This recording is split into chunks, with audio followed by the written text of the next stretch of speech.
Hello दोस्तों, स्वागत है आपका इस नई वीडियो में। दोस्तों, आज हम उच्च न्यायालय से संबंधित महत्वपूर्ण प्रश्नों की श्रृंखला लेकर के आपके समक्ष उपस्थित हुए हैं। तो फ्रेंड्स, बिना देरी किए हम इस वीडियो को प्रारंभ करते हैं। आज का पहला प्रश्न, उच्च न्यायालय का प्रावधान किस अनुच्छेद में वर्णित है?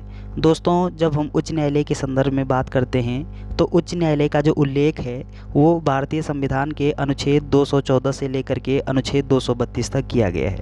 अगला प्रश्न, राज्य उच्च न्यायालय की व्यवस्था किस अनुच्छेद में की गई है? तो राज्य उच्च न्यायालय की जो व्यवस्था अनुच्छेद 214 में की गई है। अनुच्छेद 214 में वर्णित है कि प्रत्येक राज्य के लिए एक हाईकोर्ट की व्यवस्था की गई है। अगला प्रश्न, उच्च न्यायालय के गठन का प्रावधान किस अनुच्छेद में वर्णित है?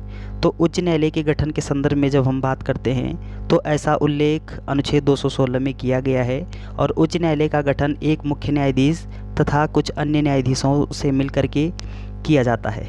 अगला प्रश्न, किस अनुच्छेद के तहत संसद दो या दो से अधिक राज्यों के लिए एक हाईकोर्ट स्थापित कर सकती है? तो दोस्तों, दो या दो से अधिक राज्यों के लिए एक हाईकोर्ट स्थापित करने का जो अधिकार होता है वो भारतीय संसद के पास है।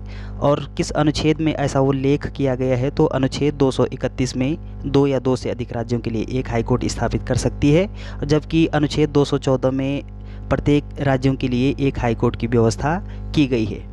अगला प्रश्न, उच्च न्यायालय के न्यायाधीशों की नियुक्ति कौन करता है? दोस्तों, उच्च न्यायालय के जो न्यायाधीश होते हैं इन सभी न्यायाधीशों की नियुक्ति भारत के राष्ट्रपति के द्वारा अनुच्छेद 217 के तहत की जाती है। अगला प्रश्न, उच्च न्यायालय के न्यायाधीशों को शपथ कौन दिलाता है? दोस्तों, जब हम उच्च न्यायालय के न्यायाधीशों के शपथ के संदर्भ में बात करते हैं तो इनकी नियुक्ति भारत के राष्ट्रपति के द्वारा अनुच्छेद 217 के तहत किया जाता है और इनकी जो शपथ प्रक्रिया है वो अनुच्छेद 219 के तहत राज्यपाल के समक्ष ये न्यायाधीश शपथ लेते हैं। अगला प्रश्न, उच्च न्यायालय का न्यायाधीश अपना त्यागपत्र किसको देता है?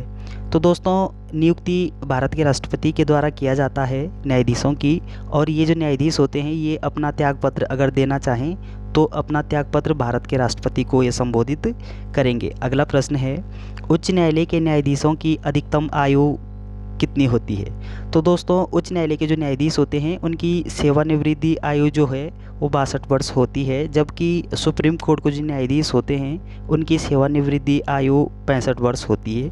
अगला प्रश्न, उच्च न्यायालय के न्यायाधीशों की संख्या निर्धारित कौन करता है? तो उच्च न्यायालय के जो न्यायाधीश हैं, न्यायाधीशों की संख्या में वृद्धि करने का जो अधिकार है वो भारत के राष्ट्रपति के पास होता है, जबकि जो सुप्रीम कोर्ट में न्यायाधीशों की संख्या में वृद्धि करने का अधिकार संसद के पास होता है। अगला प्रश्न, किस अनुच्छेद के तहत उच्च न्यायालय एक अभिलेखीय न्यायालय होगा? तो उच्च न्यायालय एक अभिलेखीय न्यायालय होगा, ऐसा प्रावधान संविधान के अनुच्छेद 215 में किया गया है। अगला प्रश्न, उच्च न्यायालय किस अनुच्छेद के अंतर्गत 5 याचिका या फिर रिट जारी कर सकती है? तो दोस्तों, हाईकोर्ट अनुच्छेद 226 के तहत 5 प्रकार की रिट जारी करती है और सुप्रीम कोर्ट अनुच्छेद 32 के तहत 5 प्रकार की रिट जारी करती है। तो हाईकोर्ट अनुच्छेद 226 के तहत 5 प्रकार की रिट जारी करती है, जिनमें नंबर 1 बंदी प्रत्यक्षीकरण, नंबर 2 परमादेश, नंबर 3 प्रतिषेध, नंबर 4 उत्प्रेषण, नंबर 5 अधिकार परीक्षा। ये जो 5 प्रकार की रिट होती है हाईकोर्ट अनुच्छेद 226 के तहत जारी करती है, जबकि सुप्रीम कोर्ट अनुच्छेद 32 के तहत 5 प्रकार की रिट जारी करने की शक्ति रखता है। चलिए फ्रेंड्स, अगला प्रश्न, उच्च न्यायालय के मुख्य न्यायाधीश का मासिक वेतन है? तो दोस्तों, उच्च न्यायालय का जो मुख्य न्यायाधीश होता है उनको मासिक वेतन 2,50,000 रुपये मिलता है, ऐसा उल्लेख भारतीय संविधान के अनुच्छेद 221 में वर्णित है।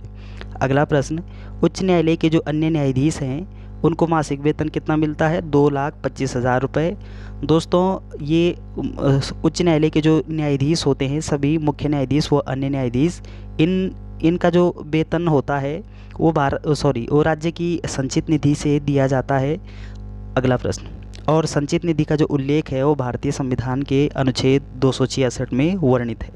अगला प्रश्न, उच्च न्यायालय के न्यायाधीशों को पेंशन दिया जाता है? तो इनका जो पेंशन होता है वो भारत की संचित निधि से दिया जाता है, जबकि इनका जो वेतन होता है उच्च न्यायालय के न्यायाधीशों का वो राज्य की संचित निधि से दिया जाता है। मुख्य न्यायाधीश को 2,50,000 रुपये, अन्य न्यायाधीशों को 2,25,000 रुपये। कहाँ से मिलता है? तो उस राज्य की जो संचित निधि होती है वहाँ से प्रदान किया जाता है। और इनका जो पेंशन होता है वो भारत की संचित निधि से दिया जाता है। अगला प्रश्न, कार्यवाहक मुख्य न्यायाधीश की नियुक्ति का प्रावधान है। तो दोस्तों, कार्यवाहक जो मुख्य न्यायाधीश की नियुक्ति भारत के राष्ट्रपति के द्वारा की जाती है और किस अनुच्छेद के तहत करता है? तो अनुच्छेद 223 में ऐसा उल्लेख किया गया है कि राष्ट्रपति एक कार्यवाहक मुख्य न्यायाधीश की नियुक्ति करेगा। और ये जो कार्यवाहक मुख्य न्यायाधीश होगा, ये जब मुख्य न्यायाधीश का पद रिक्त होता है तो कार्यवाहक जो मुख्य न्यायाधीश होता है इनकी नियुक्ति भारत के राष्ट्रपति के द्वारा की जाती है और ये उनके पद पर कार्य करता है जब मुख्य न्यायाधीश कभी अनुपस्थित होता है। अगला प्रश्न, भारत में उच्च न्यायालयों की कुल संख्या कितनी है? तो दोस्तों, वर्तमान समय में भारत में उच्च न्यायालयों की संख्या 25 है। 25वें क्रम का जो उच्च न्यायालय है वो आंध्र प्रदेश उच्च न्यायालय है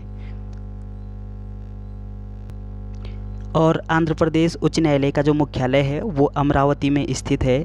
आंध्र प्रदेश उच्च न्यायालय की स्थापना 1 जनवरी 2019 को किया गया है और वर्तमान समय में ये नवीनतम जो हाई कोर्ट है वो स्थापित किया गया है।